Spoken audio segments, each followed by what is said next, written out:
روزہ رکھنا یہ کس کی ذمہ داری ہے؟ یہ میری، مجھے رکھنا پڑے گا. ہم بچپن میں دیکھتے تھے، تصور نہیں تھا روزہ چھوڑنے کا. اب لوگ کیا کر رہے ہیں؟ اللہ کی خاطر چند گھنٹے بھوک اور پیاس برداشت نہیں ہو رہی. تم یہ دیکھو حکم کس کا ہے. کتنے بڑے بادشاہ نے جو تمہیں پورے سال کھلاتا ہے. ہمارے لبرل لوگ نا اپنے آپ کو کافر پہ قیاس کرتے ہیں. یار انہوں نے مذہب سے بغاوت کر کے اتنی ترقی کر لی تو ہمیں رمضان کے روزوں کی کیا ضرورت ہے؟ بھائی انہوں نے مذہب سے بغاوت کے ساتھ خدا سے بھی بغاوت کی ہے.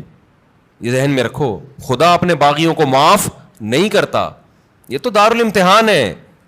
لا یغررک تقلب الذین کفروا فی البلاد. قرآن کہتا ہے جو اللہ کے نافرمان ہیں ان کی زمین میں عیش و عشرت دیکھ کر تم کبھی بھی متاثر مت ہو. یہ تمہیں دھوکے میں نہ ڈال دے.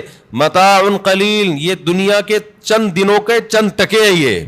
یہ کچھ بھی نہیں ہے. ثم مأواہم جہنم، اس کے بعد ان کا ٹھکانہ کیا ہے؟ جہنم کی آگ ہے. تو ابھی سے نیت کر لے رمضان میں انشاءاللہ بھرپور طریقے سے روزے رکھیں گے، ایک روزہ بھی ضائع نہیں کریں گے.